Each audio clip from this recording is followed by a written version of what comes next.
Saudaraku, satu hal lagi.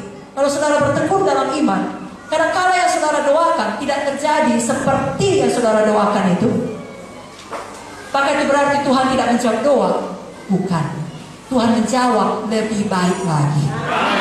Saya ulangi, Tuhan menjawab lebih baik lagi.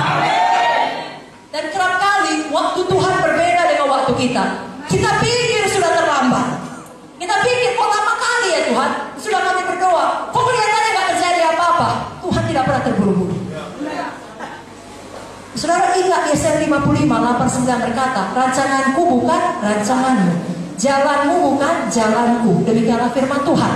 Seperti tingginya langit dan bumi, demikianlah tingginya jalanku dari jalanmu, rancanganku dari rancanganmu. Waktu Tuhan, cara Tuhan adalah yang terbaik. Saudara ingat kisah Lazarus kemarin. Maria dan Marta berdoa untuk kesembuhan. Maria dan Marta berpikir Tuhan sudah terlambat. Tapi apa yang dilakukan Tuhan? Mereka berdoa untuk kesembuhan. Tuhan beri lebih dahsyat. Tuhan beri kebangkitan.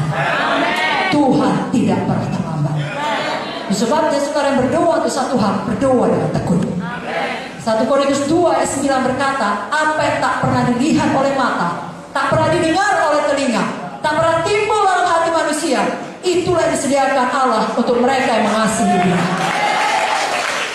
Amin. Kalau saudara ingat dalam Kejadian 1 ayat 1, saya buka kembali kepada buku yang pertama, saudaraku. Di sini dikatakan, bukalah Alkitab saudara, agar sama-sama saudara bisa melihatnya. Pada mulanya Allah menciptakan langit dan bumi. Ayat 2, bumi belum berbentuk dan kosong, gelap gulita menutupi samudra raya, dan roh Allah melayang-layang di atas permukaan air. Ayat 3, berfirmanlah Allah, jadilah terang, lalu terang itu jadi. Perhatikan, bumi belum berbentuk, bumi masih kosong, gelap gulita, tapi sudah ada atau belum roh Allah? Sudah atau belum? Roh sudah melayang-layang di atas permukaan air. Jadi kenapa tidak terjadi apa-apa? Saudara sudah penuh Roh Kudus belum? Katakan sudah. Menunggu firman diucapkan. Ketika firman diucapkan Tuhan, jadilah terang, maka terang itu jadi. Kalau saudara bertekun dalam iman, terus ucapkan kemenangan saudara. Roh Kudus menunggu itu. Karena ucapan saudara dapat menjadikan dari yang tidak ada menjadi ada. Jangan pernah ucapkan kekalahan saudara. Agak tahu saudara katakan, saya punya keberanian iman. Saya punya ketekunan iman. Saya tidak akan menyerah. Saya fokus pada kekekalan. Saya selesaikan panggilan Tuhan. Saya berubah menjadi seperti Yesus. Saya berbuah, menginjil dan memulihkan. Apapun aniaya, saya tidak akan berhenti. Katakan amin. Berikan tepuk tangan bagi Tuhan Yesus. Haleluya. Maka pada akhirnya saudara akan sampai pada kemenangan iman.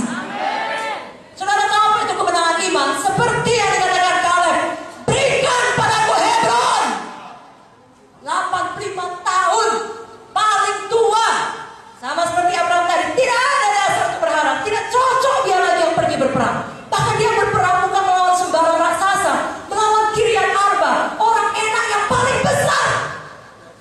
Dia bukan berkata, dulu aku udah pernah capek bangun siang, sekarang masa kau suruh bangun siang lagi, Tuhan aku udah tua, suruhlah yang lebih muda itu. Kalian tidak berkata demikian.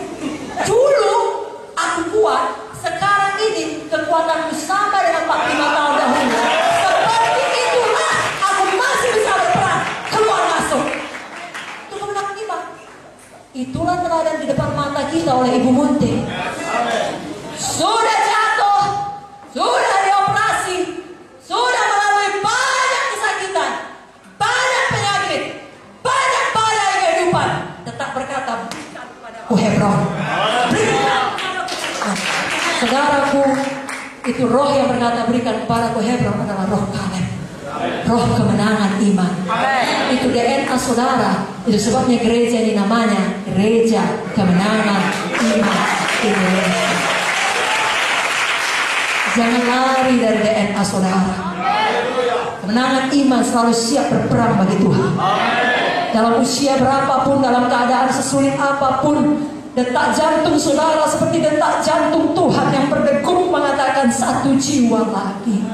1 jiwa lagi. 1 jiwa lagi. Yang tidak gemar seorang pun binasa. Saudara tahu tujuan saudara bukan sekedar uang, bukan sekedar diberkati.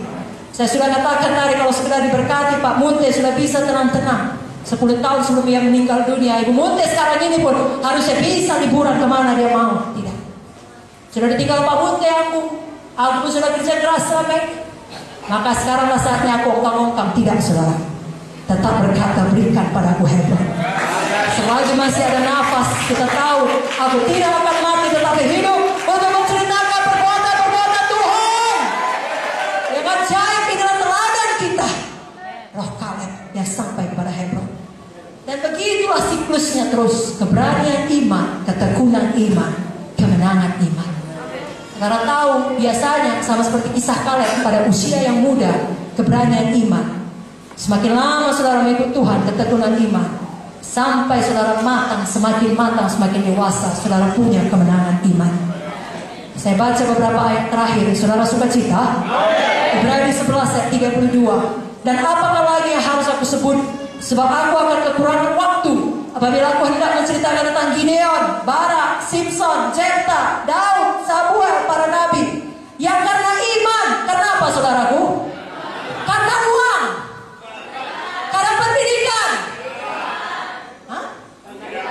karena banyak masa mengikutinya, karena pendukung yang besar, karena iman telah menaklukkan kerajaan-kerajaan, mengamalkan kebenaran, memperoleh apa yang dijanjikan, menutup mulut singa-singa, memadamkan api yang dahsyat.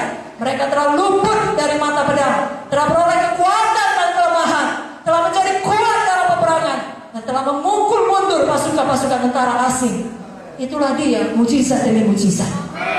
Roma 1 ayat 17 jelas berkata, di dalamnya nyata kebenaran Allah yang bertolak dari iman dan memimpin kepada iman. Sebab ada tertulis, orang benar akan hidup oleh iman.